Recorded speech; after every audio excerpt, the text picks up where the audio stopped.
Bonjour les amis,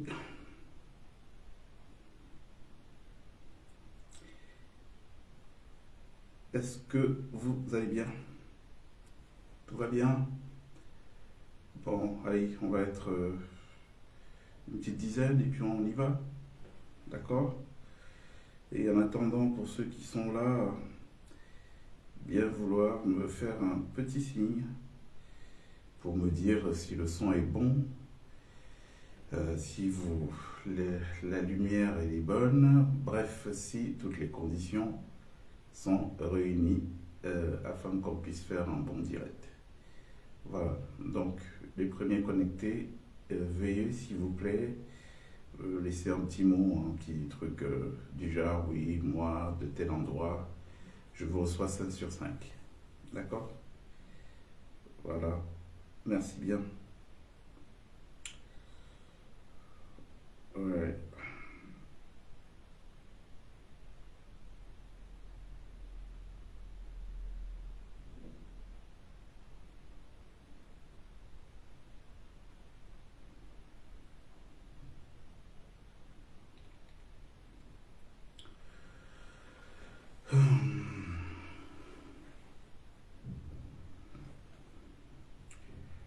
On a annoncé plusieurs thèmes et on va essayer de les évoquer très rapidement sans perdre de temps. Ah, alors, les amis, vous êtes là. Si vous êtes là, pouvez-vous me dire si vous entendez 5 sur 5, s'il vous plaît? Merci.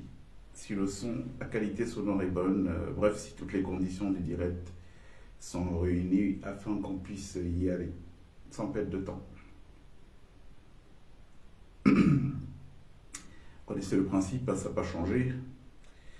Donc, l'important pour nous, c'est pas le nombre, l'important c'est qu'on se parle et puis ensuite vous pourrez révisionner pour ceux qui le souhaitent. Voilà, pour ceux que ça intéresse.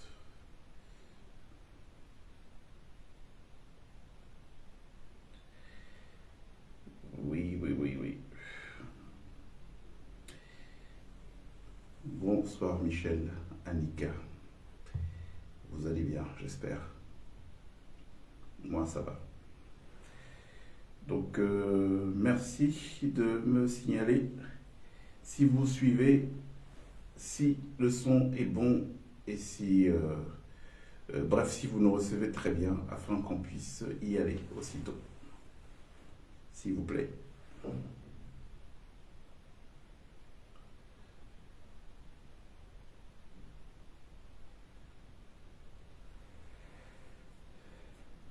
Merci de nous signaler si vous nous recevez bien, s'il vous plaît. C'est important, un petit mot. Et puis, on saura que... Oui, oui, bonsoir, Madame Bia. Est-ce que tout va bien? Est-ce que vous nous écoutez bien? Est-ce que le son est nickel? Ah d'accord. Ah, ok, de Strasbourg. De notre aîné Michel. Bon, allez, si c'est bon du côté de Strasbourg, je crois que c'est bon pour tout le monde. Merci Michel, Emmanuel, cher aîné, d'être là pour cet échange qu'on veut convivial, comme d'habitude. Hein. Rien n'a changé. De temps en temps, il est important qu'on se parle pour faire un tout petit peu le point sur les affaires de notre République et sur les questions d'avenir. Voilà, parce que c'est de l'avenir qu'il s'agit, c'est le plus important, là maintenant. Alors, il y a un autre OK pour le son, voilà, hello, 5 sur 5. Bon, c'est bon, je crois qu'on peut y aller. Bonsoir tout le monde. J'ai voulu qu'on se parle ce soir, j'ai souhaité qu'on se parle ce soir sans l'imposer, parce qu'il faut en toute chose faire preuve de beaucoup d'humilité. Nous ne détenons pas la science infuse. Nous avons une part de la vérité. La problématique que rencontre notre pays est la suivante. C'est que le gros des problèmes que nous rencontrons tourne autour de l'ignorance. Hein, les masses populaires chez nous, dans notre pays, la plupart du temps, ne sont pas toujours très au fait de ce qui se passe au Cameroun et même de ce qui se passe dans le monde. Et il est difficile de prendre son destin en main sans avoir l'information stratégique, sans savoir exactement quels sont les enjeux et comment se positionner dans ces enjeux. Ce qui arrive souvent quand on est donc ignorant, c'est qu'on est comme le papier qui est pris dans le tourbillon du vent. Donc quand le vent souffle à gauche, on va à gauche, le vent souffle à droite, on va à droite, on n'arrive pas à définir une trajectoire personnelle. Et donc moi j'ai décidé d'en faire un sacerdoce, de faire un retour d'expérience avec les miens, en tout cas de partager une part de ce que je sais. Parce que contrairement à ce que peuvent croire beaucoup de gens, quand on a mon profil, on ne peut pas être dans la jactance gratuite. On parle de manière raisonnée. Vous pouvez imaginer que quelqu'un comme moi sait beaucoup de choses et que je ne dis peut-être qu'un petit tiers de choses que je sais. Pourquoi? Parce que ça peut engendrer des dommages collatéraux pour des tierces personnes qui sont mêlées à ces affaires et qui n'ont particulièrement rien fait. Et il se trouve que ces personnes, la plupart du temps, ne sont pas les seules à porter leur nom de famille. Ils ont des enfants, ils ont des femmes, et ça fait que voilà, si on peut leur créer du tort directement, mais aussi indirectement, on peut créer du tort aux gens qui sont liés à eux, à leurs intérêts. Et donc, on est obligé d'avoir la parole rare, et j'allais même dire la parole prudente.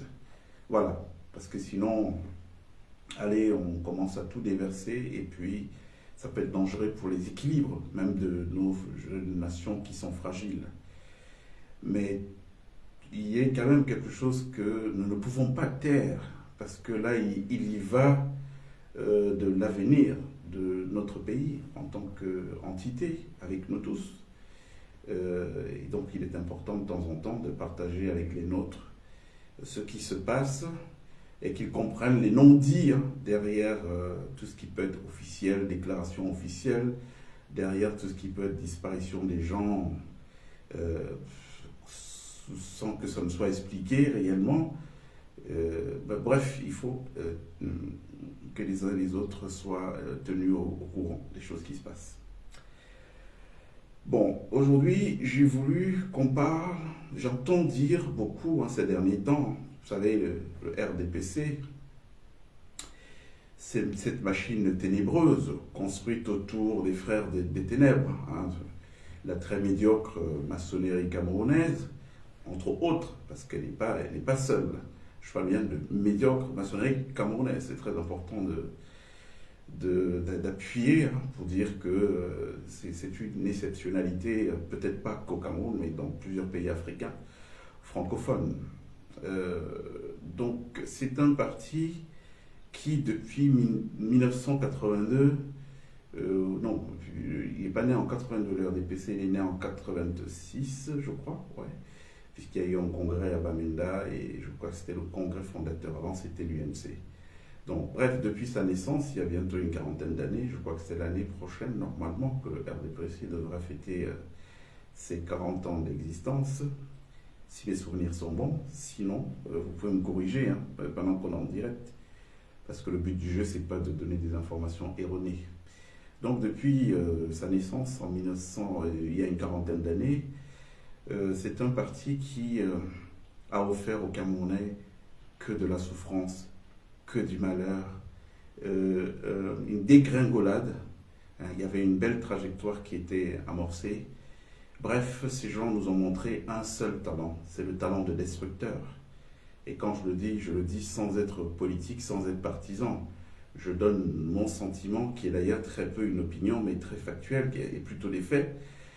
Je dis les choses telles qu'elles se sont passées. C'est un parti qui a trouvé qu'on était dans un pays qui avait amorcé un décollage. On avait une agriculture prometteuse, on avait un tissu d'entreprise, d'industrialisation aussi prometteur.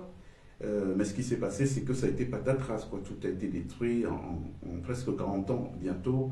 Rien de bon n'a émergé. Mais ça, c'est pas le plus dur, en fait. C'est pas le plus dur, ce que ces gens-là nous ont fait perdre en termes de biens matériels. Le plus dur, c'est le côté immatériel. C'est-à-dire que ces gens ont détruit un pays complètement. Aujourd'hui, il n'y a plus de, il y a plus de, il y a plus de valeur. Hein, je ne vous en sais rien. Pour rencontrer des jeunes aujourd'hui qui peuvent inspirer un certain espoir, il faut marcher longtemps au Cameroun. Et ce n'est pas de la faute spécialement de cette jeunesse, parce qu'elle elle a suivi quoi? Elle a suivi le chemin qui lui a été montré par ces gens-là.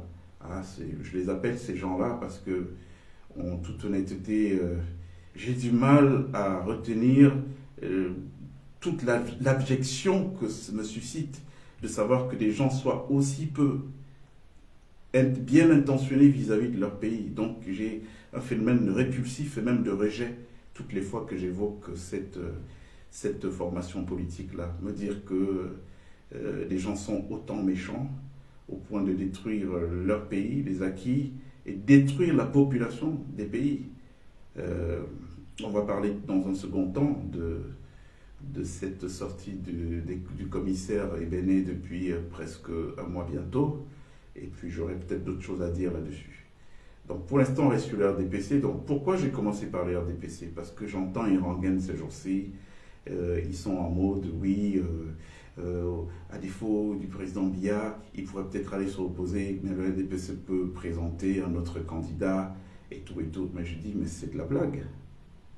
C'est de la blague. C'est-à-dire que ce qu'il faut au Cameroun aujourd'hui, demain, et peut-être pour les 30 prochaines années, c'est plus de RDPC du tout. Il faut que les choses soient très claires.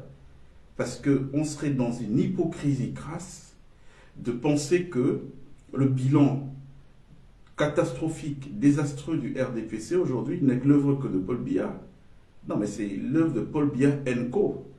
Tous les gens qu'il a nommés, qui sont ministres, qui gèrent des budgets et tout, qui étaient censés gérer une vision, un projet du Cameroun et qui sont en échec, quoi. C'est-à-dire, quand je dis en échec, c'est très simple. Est-ce qu'il y a de l'eau au Cameroun pour tous après 40 ans? Non. Est-ce qu'il y a de l'électricité pour tous au Cameroun après 40 ans? Non. Hein? Alors, ça, ce sont des basiques. Est-ce que les Camerounais, aujourd'hui, ont accès à l'ascenseur? Est-ce qu'il y a même un ascenseur social? Non. Est-ce qu'on a encore des mœurs, des valeurs? Non. Alors, qu'est-ce que ces gens ont bâti? Rien. Tout ce qu'ils ont fait, c'est détruire ce qui existait. Et donc, je trouve ça vraiment fort de café qu'on soit en 2025 en train d'imaginer un seul instant que le RDPC pourrait nous présenter un autre candidat au cas où le président Biya, alors il ira en retraite. Ça, qu'il le veuille ou pas, on le forcera à rester en Vomeka. Voilà, c'est sa place là-bas, parce que je ne sais pas qu'est-ce qu'il peut apporter au Camerounais de plus qu'il n'a pas apporté en 43 ans, bientôt. Mais ce qu'il faut aujourd'hui relever, et j'invite les uns et les autres, tous nos frères, à être dans la vigilance maximale, c'est qu'il ne faut pas laisser passer cette arnaque. Que le RDPC se positionne demain avec un candidat ou je ne sais pas moi quoi, comme étant une solution alternative à ce qui existe, à ce qu'ils ont créé eux pendant 40 ans. Mais c'est de la blague. C'est un parti qui doit tout simplement disparaître et partir avec son chef, puisque de toutes les façons, ils se sont construits sur quoi? Ils se sont construits sur, dès que vous voulez tendre le micro à un moindre responsable du Cameroun et tout, qu'est-ce qu'il fait en premier? Il prend un grand portrait de Paul Biya, il le met derrière lui avant de parler.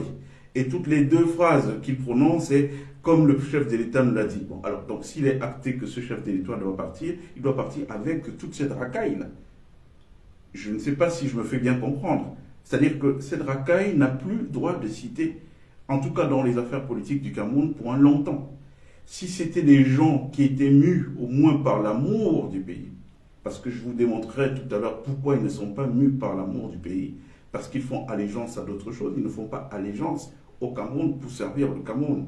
Ils font allégeance à des entités néfastes qui sont tapis dans l'ombre, et ce sont ces entités ténébreuses, lucifériennes, satanistes, aujourd'hui qui leur dictent l'agenda. Donc vous faites ça, vous ne recrutez pas les bons, vous vous arrangez à ostraciser tous ceux qui peuvent être porteurs de solutions pour le développement du Cameroun, vous faites tout pour qu'ils partent, qu'ils quittent le Cameroun. Ils ne doivent pas être là. Et ceux qui sont là, qui vont s'entêter à rester là, ben, qu'est-ce que vous faites? Ben, vous les féminisez. Voilà. Vous les féminisez en les soins, en les couchant, hein, comme c'est là-bas, donc les hommes émasculés qui se retrouvent à subir la petite sodomie et qui fait d'eux des gens qui ne peuvent plus jamais l'ouvrir. Ah ouais, parce qu'ils sont tenus au chantage permanent de la vidéo, hein, de la sextape de leur humiliation et la sextape du rituel de soumission. Donc ils peuvent pas, ces gens-là, ils ne peuvent pas être au service du Cameroun. Il faut que les choses soient très claires. Ils ne peuvent pas être au service du Cameroun. Donc ces gens, de toutes les façons, moi ce que je voulais dire, quand je pose la question de savoir, un autre candidat du RDPC que Biya, je dis c'est une mauvaise idée. En réalité, ce que je voulais dire, c'est que ni Biya, ni personne du RDPC, en tout cas tel qu'on connaît ce parti aujourd'hui, n'a le droit de venir parler des affaires d'avenir du Cameroun. Ces gens sont restés là pendant 40 ans, plus 43 ans. Qu'est-ce qu'ils ont fait? Rien. Est-ce que vous avez entendu dire qu'il y avait même une aile progressiste ou une aile réformiste, des réformateurs dans le RDPC? Bon, si ces ailes existent, qu'est-ce qu'elles ont proposé? Moi, je veux voir. Elles n'ont rien proposé, donc il n'y a pas eu ni des réformateurs, tous, donc en conclusion, sont satisfaits de leur bilan, hein, du terrible malheur qu'ils ont créé dans la vie du Cameroun, de notre pays, et les Camerounais, donc ils sont tous satisfaits de ça. Bon, eux, ils sont satisfaits de ça, nous, on n'est pas satisfaits de ça, donc on n'a pas à discuter avec des gens qui sont satisfaits du malheur, pendant que nous, c'est le bonheur qu'on recherche. Moi, je vous le dis, et j'appelle réellement à la vigilance des uns et des autres. Vous savez, le problème que nous avons, que ce soit au Cameroun, que ce soit de manière générale en Afrique, c'est qu'en réalité, l'histoire se répète toujours à nous. Et pourquoi l'histoire se répète à nous? C'est parce qu'on oublie souvent d'interroger le passé pour comprendre le présent et mieux envisager l'avenir. Vous voyez, interroger le passé pour comprendre le présent, pour mieux envisager l'avenir. C'est très important. Donc, il ne faut pas perdre de vue dans ces périodes-ci où il y aura une suroffre de communication, où chacun viendra raconter sa part de messe et tout. Il ne faudra pas perdre de vue que c'est l'antéchrist qui vous parle. C'est-à-dire que ces gens-là qui vont venir vous dire oui, mais non, on peut faire telle chose, on peut faire telle chose, ils étaient déjà là. C'est l'antéchrist. Qu'est-ce qu'ils ont fait en 43 ans? Et qu'est-ce qu'ils n'ont pas fait qu'ils peuvent faire aujourd'hui?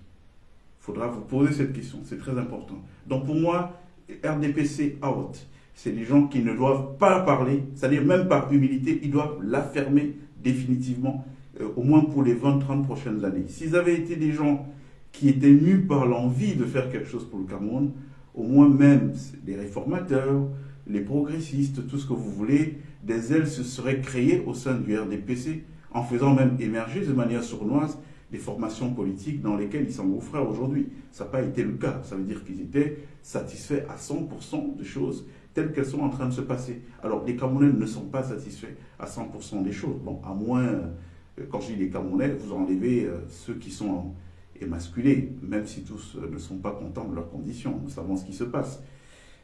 Et ce que je veux dire ici, c'est que la plupart du temps, quand on évoque ceux de nos frères qui ont dû faire allégeance sous contrainte à ces entités, il n'est pas du tout dans notre idée de les ostraciser, de se moquer d'eux. Non, on ne se moque pas des gens.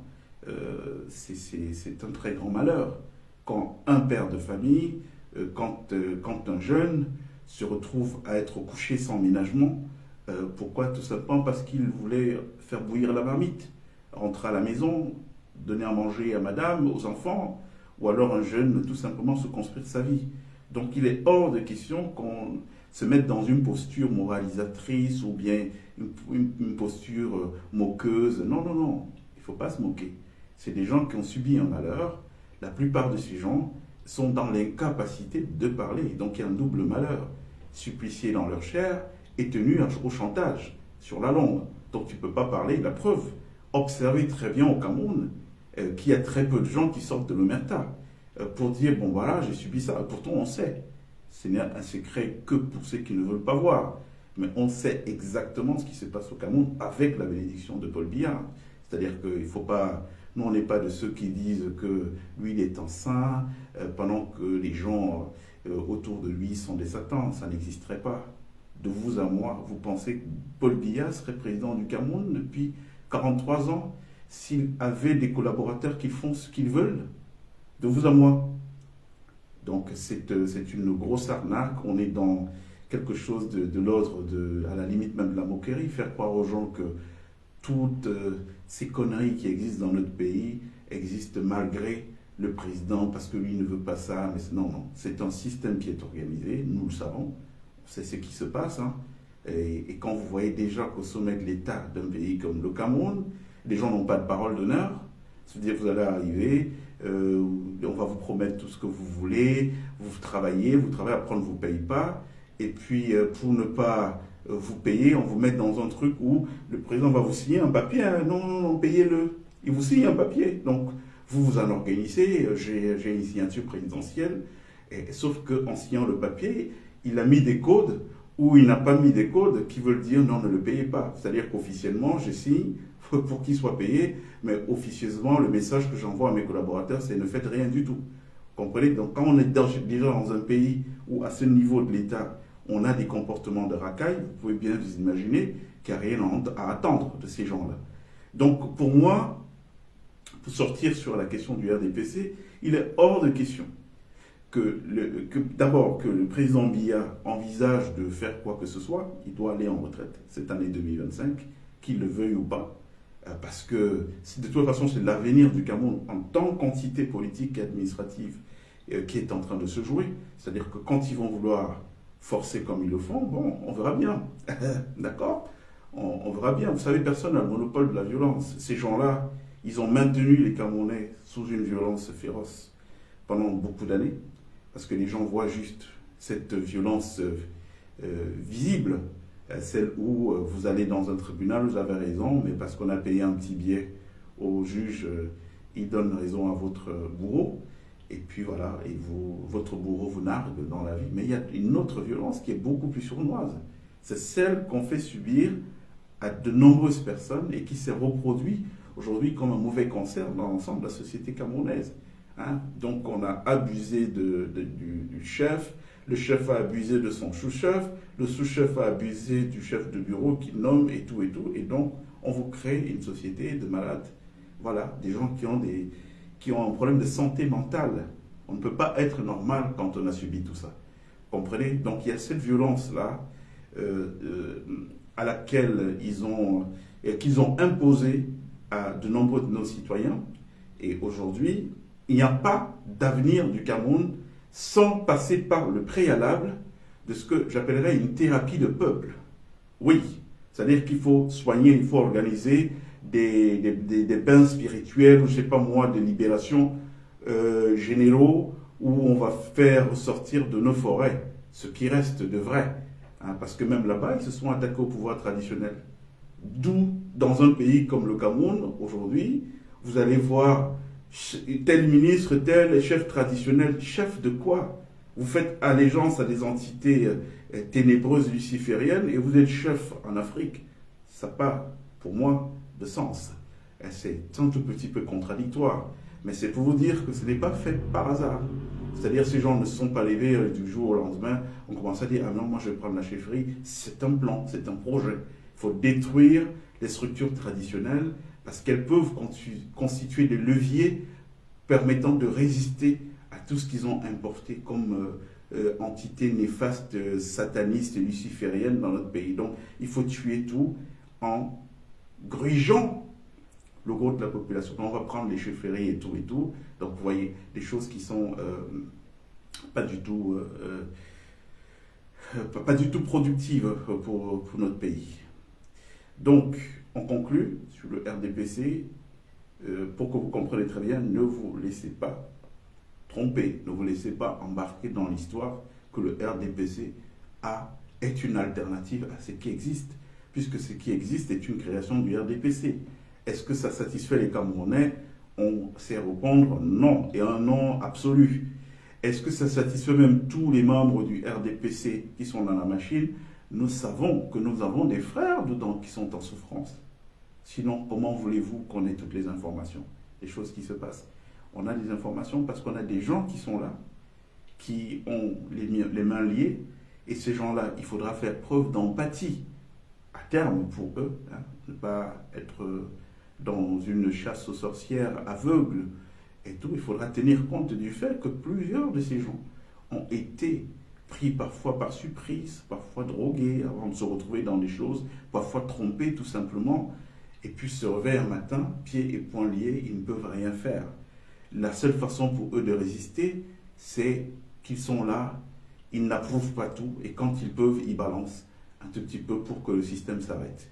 Donc voilà, très important de le dire. Donc, ce n'est pas le RDPC, ils n'ont rien à proposer aux Camerounais. Ces gens-là, je vous le dis, tant qu'ils seront dans les terres camerounaises, rien de bon ne pourra émerger du Cameroun. J'ai vu la semaine dernière comment appeler ça, une délégation soi-disant venue du Cameroun pour venir inciter la diaspora à aller investir, ils vont mettre un cadre. C'est une blague. Alors, vous voyez, comme par hasard, toutes ces choses-là viennent toujours en année électorale. Vous pensez que ça se passe comme ça? Non, il faut définir un cadre. Et ce cadre est global avec une vraie pensée globale. Tout ce que j'ai vu là, c'est des effets de précipitateurs et qui ne peuvent amener à rien. Je vous ai dit, il est inutile d'aller envisager quoi que ce soit au Cameroun avec un pouvoir qui a fait allégeance aux entités sataniques. Rien de positif ne peut sortir de ce pays. Il faut retenir ça. Tant que ces gens sont là. Donc si on veut commencer à être un pays normal, où quelqu'un peut prendre un crédit ici et se dire je m'en vais lancer une entreprise, en le faisant je vais participer à l'émergence d'une classe moyenne au Cameroun, il faut qu'il y ait un autre Cameroun, hein, où les gens qui dirigent ont fait allégeance à d'autres forces et pas aux forces ténébreuses auxquelles ils pensent que c'est à elles qui doivent faire allégeance et pas aux Camerounais qui leur donnent leur suffrage. Voilà, c'est ce que je voulais dire sur le RDPC. Je ne sais pas si ça a été assez clair. Bonsoir Paul Roger, bonsoir Takamgré, bonne fête de Pâques aussi, bonsoir Peggy, notre frère depuis le Congo-Brazzaville. Hier, nous l'avons appris, la disparition d'un de nos frères, Patrick Sapak. Je ne l'ai pas connu personnellement, mais je le voyais dans les médias. Et il y a une chose qui m'a attiré, frappé chez lui, c'est qu'au-delà du fait que nous sommes, nous, des initiés traditionnels qui savons voir, qui avons le troisième œil qui nous permet de détecter les gens qui sont dans la sincérité et ceux qui sont dans la fumisterie. Dès la première fois que je l'ai vu sur un plateau de télévision, j'ai senti en lui qu'il était un enfant de lumière. Attention, je ne dis pas qu'il était un saint. Ce serait déplacé de ma part parce que je ne l'ai pas connu personnellement. Ce dont je parle, c'est de son œuvre publique, en tout cas de sa prise de position, de ses convictions, du combat qu'il a mené pendant de nombreuses années jusqu'à la fin de sa vie, puisqu'il m'a été rapporté que récemment il a lancé un mouvement à l'est du Cameroun visant à faire partir le régime au pouvoir actuel là, et qu'il était bien portant jusqu'à hier au moment où on a annoncé sa disparition. C'est toujours triste de perdre des hommes de conviction, surtout quand on a un schéma de réformer notre pays, de le restaurer. On le restaurera avec des hommes de qualité. Donc ce n'est pas une bonne nouvelle d'apprendre que le peu d'hommes de qualité que nous avons, les peu d'hommes de qualité et de conviction que nous avons dans notre pays partent de cette manière. Encore que je serais pas loin de soupçonner une main noire derrière cette disparition. Pourquoi? Parce qu'il y a beaucoup d'autres informations, mais que je vous donnerai ultérieurement pour ne pas mettre en danger des personnes. Mais je sais que la région dans laquelle la région d'origine, donc l'Est du Cameroun aujourd'hui, est gangrénée par quelque chose de très dangereux. Gangrénés par un profil de gens dans ce gouvernement-là qu'il va falloir neutraliser parce qu'ils sont dangereux, pire que la peste. Donc moi, ça ne m'étonnerait pas qu'il y ait une main noire derrière cette disparition, sachant la réalité de ce qui se passe là-bas. dans cette région-là, et notamment de toutes les personnes qui sont justement portées au pinacle, comme par hasard, par qui, enfin ce président Biya, qui passe pour un saint, et qui pour moi est loin d'être un saint. C'est quelqu'un qui a été dans le déni de sa parole tout son parcours durant. Tenez, je me souviens d'une de ses interviews. Il disait, oui, pour moi, le Cameroun, je veux un état de droit, la démocratie, la prospérité. Est-ce que le Cameroun est un état de droit? Non. Il vous faut quoi comme preuve? La première preuve, c'est l'homme, le président Biya lui-même. Voilà quelqu'un qui, depuis 43 ans, est au pouvoir, et il est au pouvoir en violation de notre Constitution. Oui, parce que un président de la République, en tout cas, je crois que c'est ce que dit l'article 6, ne peut pas exercer une autre fonction élective. Pourtant, depuis 43 ans, il est président du Cameroun et président du RDPC. Nous savons que les gens au comité central du RDPC sont rémunérés et tout. Donc voilà quelqu'un qui touche de l'argent, qui est payé pour être président de la République du Cameroun exclusivement, mais qui a d'autres fonctions à côté. Violation flagrante de notre Constitution. Personne ne dit rien depuis des années, en dehors du député Nietzsche qui a fait une action en justice. Évidemment, je pense qu'il a fait pour le symbole. Il savait lui-même que ça ne pouvait pas prospérer. Je vous ai dit quelle est la chaîne de commandement, sur quel ressort elle repose. Elle repose sur donc ces coucheries sataniques qui font que quel juge va se prononcer, va prononcer comment dire ça, va prononcer une sentence contre le RDPC ou contre le pouvoir en place. Il n'est pas né, ce juge. Il ne peut pas le faire. Donc je pense qu'il a fait beaucoup plus pour le symbole, mais on a là déjà quelque chose de très fort qui est une violation de la Constitution par quelqu'un qui est champion du double langage, qui a l'habitude de dire une chose et de faire son contraire. Quelqu'un qu'on présente comme étant un souverainiste, quelqu'un qu'on présente comme étant un panafricaniste, mais qui a quand même dit une fois je suis le meilleur élève de la France, et c'est les mêmes qui nous reprochent à nous de dire oui, vous êtes les gens de la France et tout, mais pourtant ils ont un président qui a dit à Mondo Vision, je suis le meilleur élève de la France, le même président qui a dit il y a quelques années à rebours, j'ai été rendre compte à Emmanuel Macron. Donc bon, voilà, donc déjà là on est disqualifié, quoi. Le Cameroun ne sera pas un état de droit avec ces gens-là, parce que la vérité c'est qu'il ne l'est pas. Donc il faut qu'on oublie ça.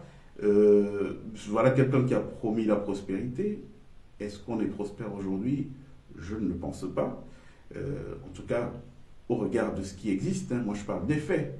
Est-ce que les Camerounais sont prospères? Non.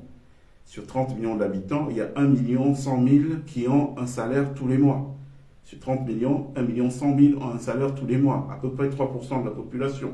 Ça veut dire que normalement, pour que le Cameroun vive bien, il faudrait en fait qu'on s'en sorte. Parce que vivre bien, c'est autre chose. Il y a le bien-être le bien vivre.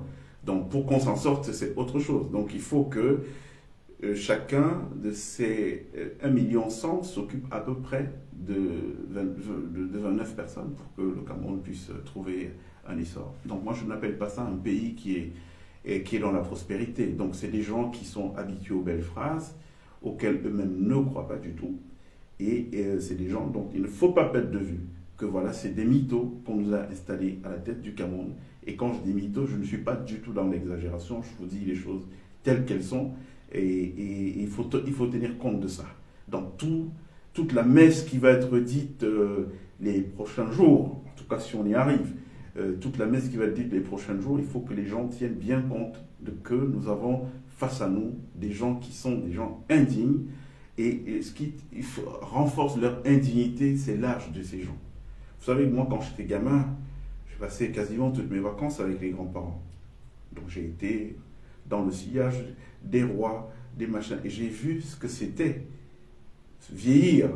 Quand on vieillit en Afrique et qu'on se rapproche vers le grand départ pour retrouver les ancêtres, on a tendance à bonifier sa personne. Mais voyez aujourd'hui ce que nous avons dans notre pays. Ce que nous avons dans notre pays, c'est des gens qui n'ont pas du tout ni de classe, ni même de respect pour eux-mêmes quand vous regardez comment ils fonctionnent. Mais ni de respect pour eux-mêmes, qui passent leur journée, leur temps à mentir, à raconter des conneries, à faire des horreurs. Oui, des horreurs, parce que ce n'est pas nous qui en parlons, hein. Quand on entend un type comme le professeur Emono Njana, un homme brillant, un sujet brillant, qui est allé se perdre dans le RDPC, vous dire lui-même qu'il aura passé toute une carrière exceptionnelle, parce qu'on s'accorde tous à dire que c'est un sujet brillant, sans avoir jamais eu un seul poste. Et quand on lui pose la question, et pourquoi vous n'avez jamais eu un poste, en tout cas quand les naïfs lui posent cette question, parce que nous autres, nous savons ce qui se passe, il répond lui-même que non, moi je n'ai pas voulu adhérer à certaines obédiences, à certaines réunions bizarres de la nuit, moi j'ai pas voulu, un tel vous dit, moi j'ai pas voulu coucher et tout. Donc des gens comme ça font vivre des horreurs au Cameroun, ils sont des horreurs, il faut retenir ce mot-là. Alors, donc pour clore avec l'histoire de Patrick, je vous disais que je reviendrai, parce qu'il y a quelque chose de très très dangereux qui sévit dans cette province de l'Est du Cameroun, et les responsables, ils sont identifiés, hein, très très clairement. C'est des gens que vous voyez hein, tous les jours, qui sont dans ce gouvernement-là, qui sont portés au pinacle d'ailleurs. Donc la prime c'est celui qui sera le plus, comment dire, le plus meurtrier, le plus assassin, c'est lui qu'on va mettre en avant. En tout cas, ces gens-là, ils sont fidèles à leur valeur, à leur pratique, à leur méthode. Donc je vous en parlerai, mais je pense que, et je ne pense pas que ce soit juste une opinion, qu'il y a une main noire derrière. Parce qu'il y a trop de gens qui meurent de manière bizarre au Cameroun. Et ça ne va nulle part. Nulle part, il n'y a pas d'enquête, mais qui va enquêter? Le commissaire, qui est tenu lui-même par la loge, il va enquêter pour dire quoi? Il va faire une enquête impartiale, objective, alors que ses frères de loge sont mêlés. C'est compliqué. Ça peut pas prospérer. Et donc, je me souviens qu'il y a un vieux qui m'a dit un jour, parlant du Cameroun, il m'a dit, attention fiston, votre président là, c'est un vieux Camerounais, hein, c'est pas un type d'ailleurs, il est comme la cendre qui avale le petit poussin. Il est comme la cendre qui avale le petit poussin. Sous-entendu, je sais pas, pour ceux qui ont une culture un peu rurale, bon, nous on est des enfants de la terre, hein, la ruralité je la transpire, j'ai vécu, je connais la terre, je connais le goût du manioc. Donc pour ceux qui allaient au village, ils savent que parfois quand on avait fini de défricher un champ et qu'on mettait le feu pour brûler les mauvaises herbes, ces mauvaises herbes pouvaient brûler plusieurs jours et elles laissaient un tapis de cendres blanches. Et ce tapis de cendres blanches était apparemment inoffensif en haut, c'est-à-dire vous voyez ça, vous dites bon allez, les herbes ont déjà brûlé, il n'y a rien, mais parfois vous pouvez tremper le pied à l'intérieur et c'est quand vous trempez le pied que vous vous rendez compte que non, les braises continuent à bouillir en bas. Et donc, plusieurs mères poules ont perdu leur poussin. Hein, petit moment d'égarement, le poussin se retrouve dans cette cendre-là et il est aspiré par la cendre. Donc, voilà l'image qu'a utilisé un vieux en Afrique pour décrire le président. Il m'a dit, attention fiston, ton père là, il est comme la cendre qui avale le petit poussin. Donc, je mets ça en perspective avec tout ce qui se passe. Parce qu'on ne peut pas être du jour au lendemain, dès qu'il y en a un qui se lève, qui a des couilles et qui dit des choses qu'il veut le faire, et que vous apprenez que non, il est mort bizarrement, et puis ça ne va nulle part. La plupart du temps, les cas comme Martinez-Zogo sont plutôt rares. Hein, c'est-à-dire que, oui, les gars, ils assument leur cruauté, et tout, la plupart du temps, ils le font en douce, quoi.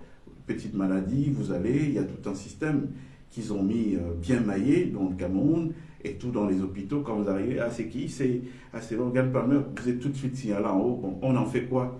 Bon, injectez-lui une dose forte de somnifères dont il va pas d'anesthésie, pardon, dont il ne va pas se réveiller, et vous apprenez, ah bon, il est parti là-bas, une opération a mal tourné, pourtant c'est un assassinat. Ça, c'est au Cameroun de manière régulière, ça je vous le dis, hein, on est dans le factuel. Donc, c'est pour vous dire que pour parler de l'histoire de M. Sapak, je pourrais mettre ma main au feu sans crainte de me brûler, qu'il y a une main noire derrière, surtout sachant ce qui se passe dans cette province de l'Est depuis un certain temps. Je vous dis, j'ai des informations, mais pour l'instant, je ne peux pas vous en parler. On en reparlera beaucoup plus tard. Donc je voulais rendre hommage à ce jeune frère du Cameroun qui s'est battu comme il a pu. Ouais. Et c'est pas quelque chose d'anodin, se battre au Cameroun. Au Cameroun, dans cet environnement hostile où on vous affame, dont vous n'avez pas le minimum pour vivre, et puis on vous affame et on attend de voir, bon, il va crever de famine, il viendra s'agenouiller, ou il viendra baisser la culotte tout seul. Donc des gens comme lui, qui ont combattu ce combat sans se compromettre, en tout cas sans ne jamais se laisser déborder, ni sur leur droite, ni sur leur gauche, moi je leur tire mon chapeau, je me tire mon chapeau à Patrick Sapak. Et l'engagement que je peux prendre aujourd'hui, à titre personnel, c'est que tous ces gens qui sont soit éliminés de manière directe, soit éliminés indirectement, parce qu'il y a plusieurs techniques pour tuer les gens. Parfois, simplement, on vous détruit socialement. Campagne de sabotage dans la presse qu'ils contrôlent, avec des jeunes affamés. Et puis, qu'est-ce qui se passe? Vous n'avez plus de vie sociale, vous ne pouvez plus gagner le marché et tout. Vous ne pouvez plus gagner le marché, vous ne pouvez plus rentrer d'argent chez vous, vous perdez votre famille, votre femme, vous commencez à dépérir et vous mourrez. Vous êtes une victime de l'État du Cameroun. Vous êtes un mort du Cameroun, tué par l'État du Cameroun. Donc moi, tous ces gens-là qui ont joué un rôle, c'est des gens qui ont vocation à rentrer au panthéon des grands hommes du Cameroun le moment venu. On tient une comptabilité, ils sont répertoriés tous. Et si ça peut être une maigre consolation pour les leurs, qui les ont vus lutter parfois sans trop y croire, je voudrais qu'ils sachent que des gens comme Patrick Sapak, on ne les oubliera pas. Voilà, c'est ce que je voulais dire à son sujet ce soir. Maintenant, on va arriver à un autre sujet. C'est le sujet du commissaire Albert Léopold Ebene. Il y a un mois, il est apparu sur la scène publique et s'est mis à révéler des choses qui sont, attention, qui sont vraies. En tout cas, moi, sur tout ce que je l'ai entendu dire, il y a beaucoup de choses que je reconnais comme étant des vérités, mais qui peuvent être contestées par des gens qui ne connaissent pas le système. Et ça, c'est un problème. Beaucoup de ceux même qui veulent combattre le système ne connaissent pas le système. Et c'est juste dommage, parce que c'est important de savoir quel est le système dans lequel on est pour mieux l'attaquer. Donc, il a fait des révélations. Moi, je regardais ça au départ en me disant, dans la vie des grandes nations, tous les services, les gens du monde parallèle et tout ont toujours ce qu'on appelle à un moment donné une déclassification de leurs archives. Et donc, c'est tout à fait normal. Il ne faut pas croire que c'est quelqu'un qui balance gratuitement et tout, en quête de buzz, surtout qu'il est resté près de 18 ans sans l'ouvrir. Donc tous les services dans le monde, aux États-Unis, dans tous les grands pays qui se respectent, procèdent à la déclassification des archives. Pourquoi?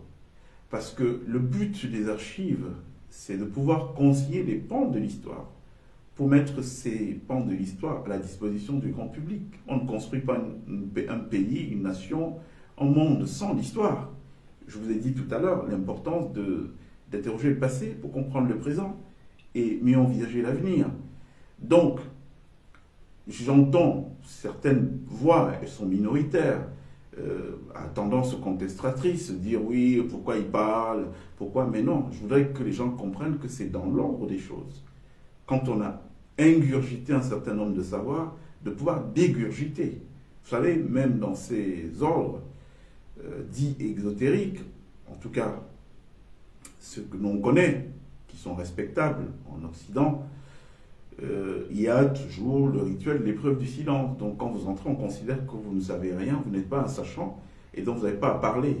On parle pour restituer des savoirs. Donc comment vous avez commencé à parler sans avoir engrangé des savoirs? Donc on part du rituel de l'épreuve du silence à maintenant une position où on est un grand maître, et donc on peut se permettre de parler, de prendre la parole, de donner un avis, parce qu'on a pris le temps de s'enrichir, on a engrangé les savoirs. Donc, dans le cas du commissaire Ebene, Moi, j'ai considéré qu'en réalité, ce monsieur est en train de faire une déclassification de ses archives en tant qu'un homme du renseignement camerounais. C'est une bonne chose pour nous, surtout dans cette période.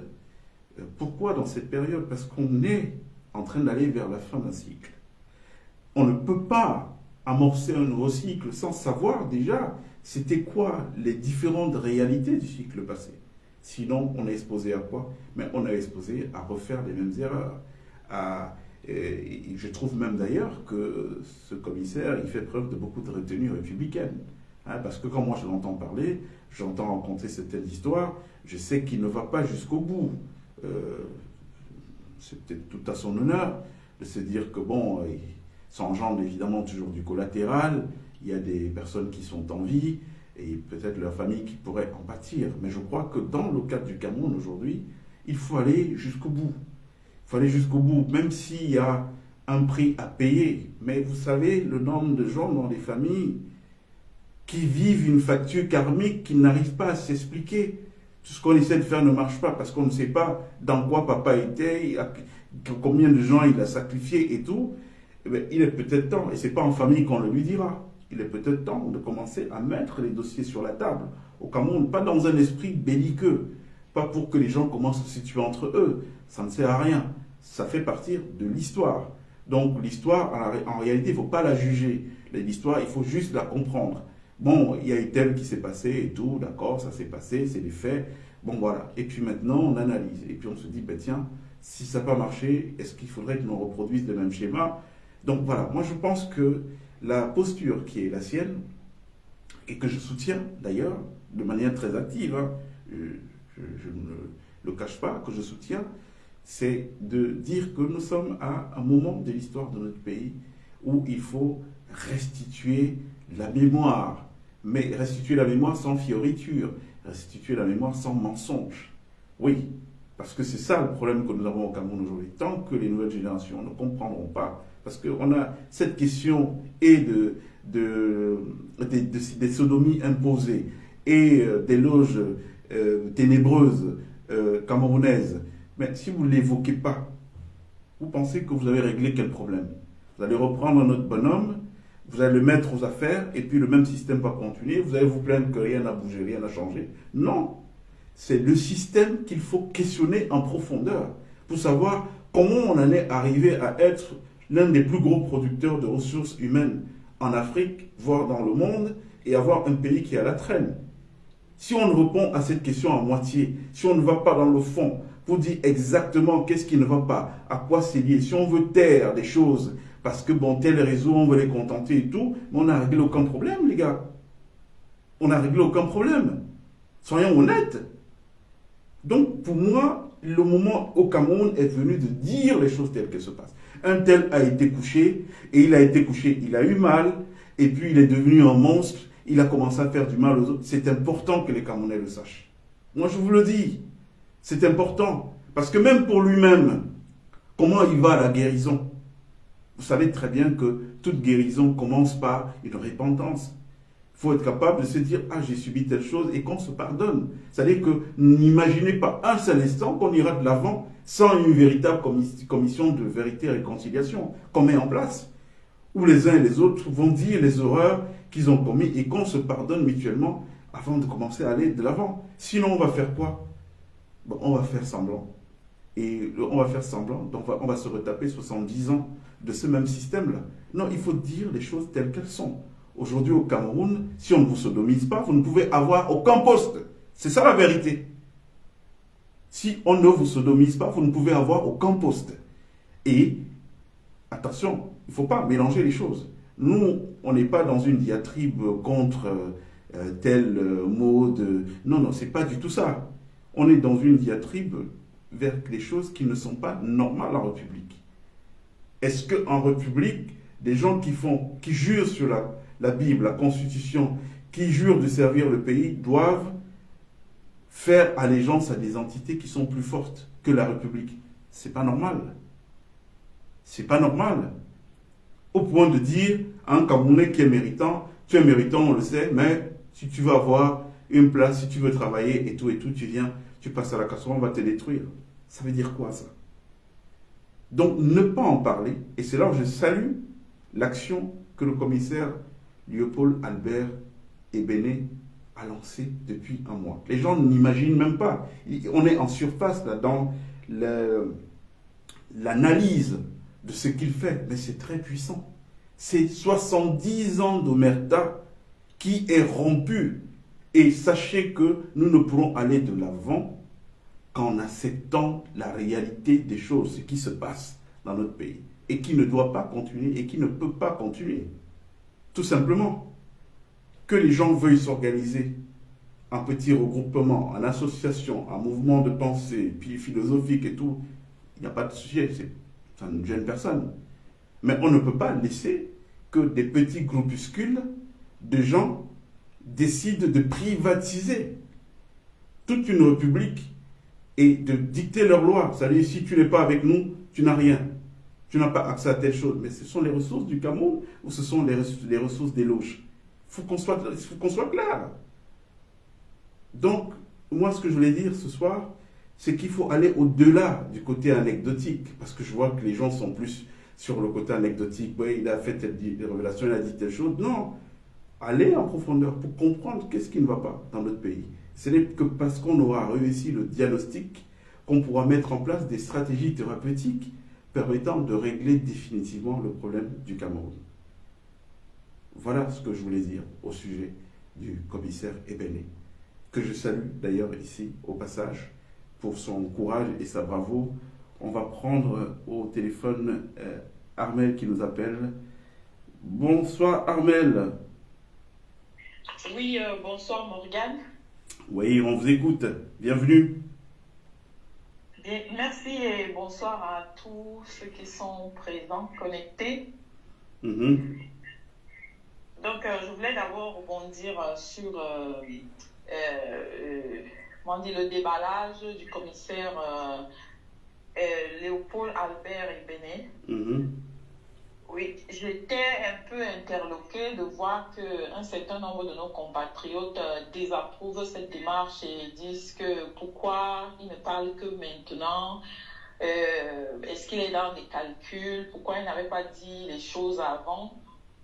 Bon, la vérité est que en fait, il vient nous éclairer sur pas mal de choses et comme tu le disais là, il y a quelques minutes, ça fait partie d'une thérapie. Parce que si on veut sortir d'une situation, si on veut être guéri de ces traumatismes qui nous ont été infligés, la meilleure façon de le faire, déjà, c'est de comprendre ce qui s'est passé.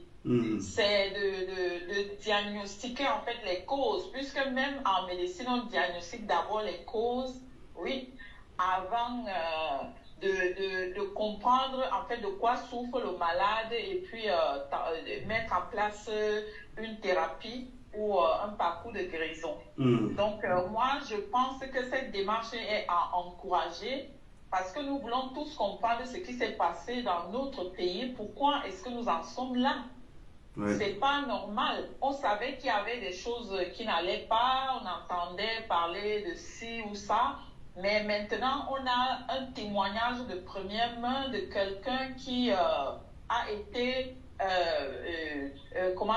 qui a opéré à l'intérieur du système, qui a pu voir exactement, oui, ce qui se passe et qui vient nous expliquer. Moi, je pense que c'est une bouffée d'oxygène au milieu de tout ce que nous voyons parce que on ne peut pas se voiler la face. Hein. On est tous un peu traumatisés, on est tous un peu malades de la situation de notre pays qui est chaotique et c'est de bonne guerre qu'on ait comme ça des informations qui sont mises sur la place publique pour nous aider déjà à comprendre pourquoi nous souffrons autant. Pourquoi tous les hommes, enfin la quasi-totalité de nos hommes sont émasculés, pourquoi il y a tant de perversion morale et la dépravation des mœurs qui ne dit pas son nom. Donc, nous ne pouvons qu'encourager une telle démarche et nous espérons que d'autres langues vont se délier pour nous aider dans cette guérison. parce qu'on a besoin vraiment d'une véritable guérison interne, une guérison morale. Puisque quand nous, même si parmi nous, il y a des gens qui n'ont pas subi ces choses-là dans leur chair, mais quand on entend et on voit toutes ces personnes-là qui sont impactées autour de nous et que finalement on devient des victimes collatérales, oui, c'est bien que nous sachions d'où ça vient et comment est-ce que ça s'est mis en place. Ça nous aidera aussi à en sortir. Maintenant, parlant tu as abordé pas mal de sujets depuis le départ. Moi, je voulais parler un peu du parti État. Pour dire que le RDPC, c'est un parti État qui mobilise tous les moyens de l'État, toute l'administration, l'armée et tout ce que, en fait, le pays a à sa disposition, sans même parler des finances. Voilà. Donc, c'est un parti, en fait, qui a tout accaparé. Et quand on dit même qu'il y a la compétition, il est en compétition contre les autres partis politiques, en réalité, le jeu n'est pas, transparent, c'est pas équilibré. Parce que les autres partis n'ont pas accès aux mêmes moyens. Voilà. Et ce qui fait que dès le départ, tout est biaisé. Tout est déjà taillé sur mesure. Les chefs d'État, c'est-à-dire les préfets, les sous-préfets, les gouverneurs, je ne sais pas comment on les appelle, les gouverneurs des régions et tout ça, même depuis le ministère, c'est eux qui nomment Aïlé Kam, c'est eux qui nomment. On a encore vu le scandale récemment au Conseil constitutionnel. Ils nomment les membres de leur, ou les anciennes, une dame qui était membre du comité central, elle est nommée maintenant à la Cour constitutionnelle.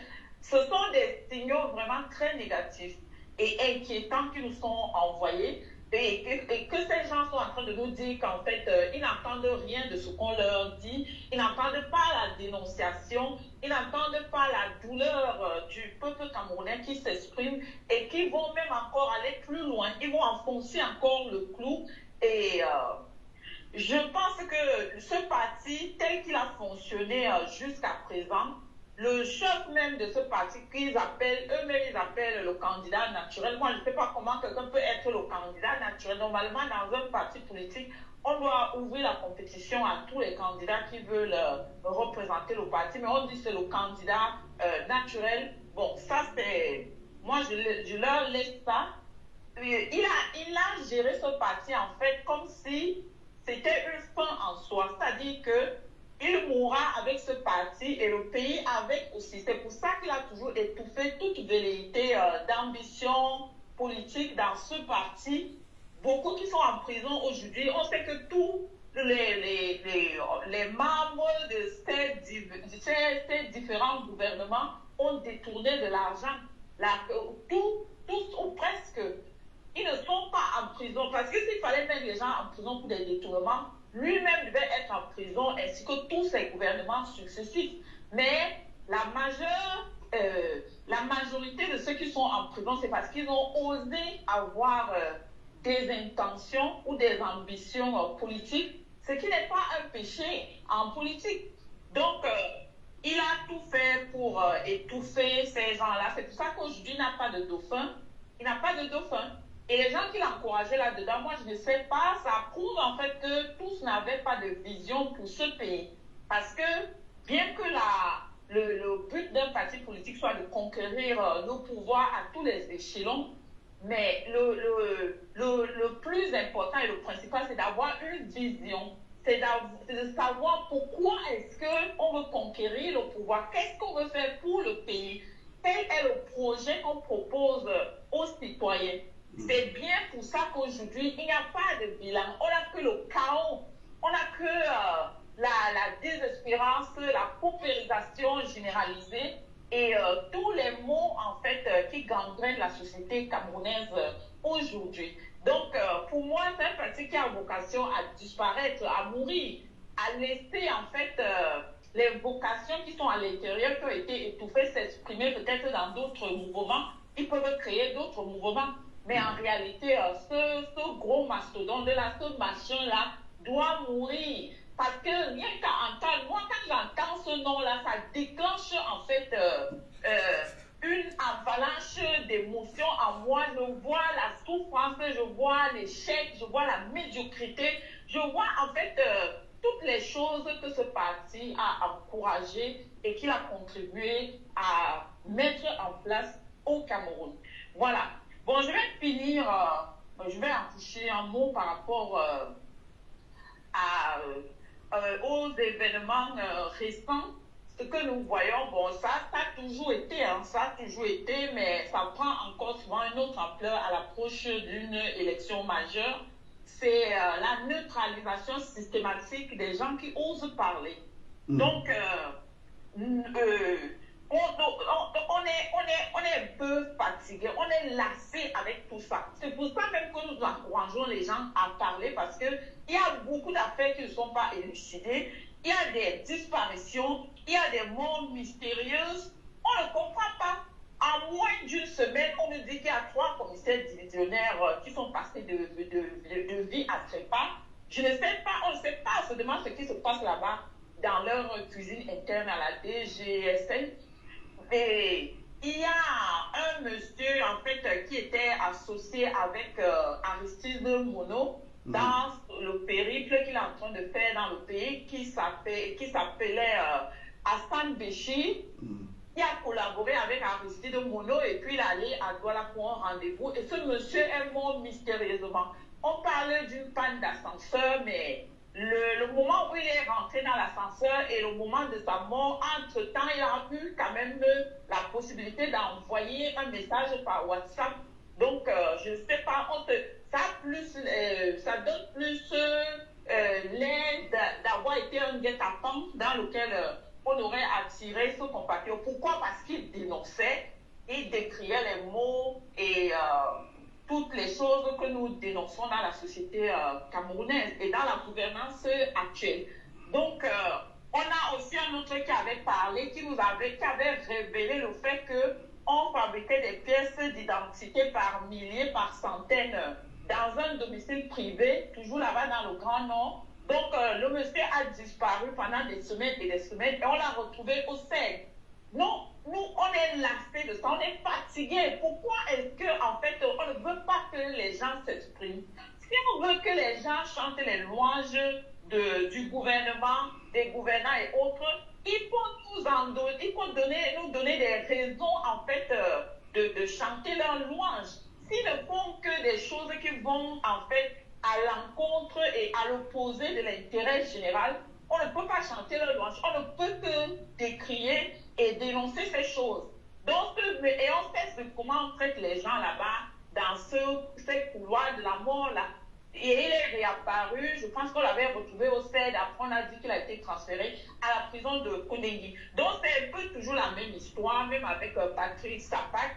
On voit toujours que les gens qui disparaissent, ou les gens qui sont torturés, ou qui sont arrêtés, c'est toujours des personnes en fait qui voulaient être des porte-voix, qui voulaient dénoncer ce qui se passe pour une amélioration, ou alors qui voulaient conscientiser. Donc, on ne sait plus en fait sur quel pied danser avec ces gens. Le peuple étouffe, les Camerounais étouffent, mais nous allons quand même continuer. Avec le peu d'énergie qui nous reste, nous allons continuer à dénoncer, nous allons continuer à mettre en lumière ce qui ne va pas dans cette société parce que nous voulons sortir de cette situation. Nous voulons vraiment voir le changement dans ce pays. Merci. Merci beaucoup, Armelle, pour cette prise de parole très inspirée, on va dire ça comme ça. Merci. Et de toute façon, je pense que la solution n'est pas que dans la dénonciation. Il y a eu un temps pour la dénonciation, il y a un temps pour l'action. Hein, parce que c'est comme si vous recevez des coups d'un bourreau et vous dites « Ah ouais, il me donne des coups, il me donne des coups. » Mais vous pourrez le dire toute la vie, ça ne changera pas votre condition. Donc au bout d'un moment, il faut équilibrer la terreur et je crois que c'est ces schémas qui depuis plusieurs mois sont mis en place. Voilà, je propose qu'on arrête là parce que on a pris déjà 1 heure de votre temps. Nous sommes un dimanche, dimanche de Pâques, les gens ont besoin de se reposer. Ce que je voulais vous dire, c'est que de toutes les façons, pour ces gens-là qui pensent que tout ce qu'ils font là vaut la peine, il faut toujours qu'ils se rappellent que nous venons sur cette terre nue et nous repartons nus, sans rien. Donc on vient nu, on repart nu, sans rien. Donc il ne sert à rien tout ce qui est en train d'être fait et qui va s'arrêter. Ça va s'arrêter, c'est-à-dire vraiment les Camerounais, c'est pas le moment d'être. Non, ça va s'arrêter. Tout ce qui se passe depuis ces 43 dernières années. Mais il est important que vous sachiez la réalité des choses. Si vous voyez les choses juste en surface, vous n'êtes pas du tout armé pour pouvoir les contrer. Il faut savoir ce qui se passe dans les profondeurs, savoir que nous avons de la pourriture à la tête de notre pays aujourd'hui. Tous ces gens-là, RDPC et compagnie, BIA, compagnie, ces gens qui ne peuvent rien faire pour notre pays. Ils ne peuvent rien faire parce qu'ils n'ont pas fait allégeance aux forces suprêmes de notre pays pour le bien-être de leurs concitoyens. Ils ont fait allégeance à d'autres entités et c'est ces entités qu'ils servent. Et ces entités ont besoin du sang des Camerounais, de voir la souffrance des gens, de ne pas voir les gens heureux, de voir les gens tout le temps en train de se lamenter et tout. Donc c'est cet état-là, cet état de désolation permanente, de lamentation, de souffrance permanente qu'ils peuvent créer. C'est le seul projet qu'ils peuvent proposer aux Camerounais. Donc il faut s'en rappeler. Et ceux qui sont dans la résignation, qui tiennent des discours du genre « oui, je veux voir moi », non, il y a une fin à toute chose.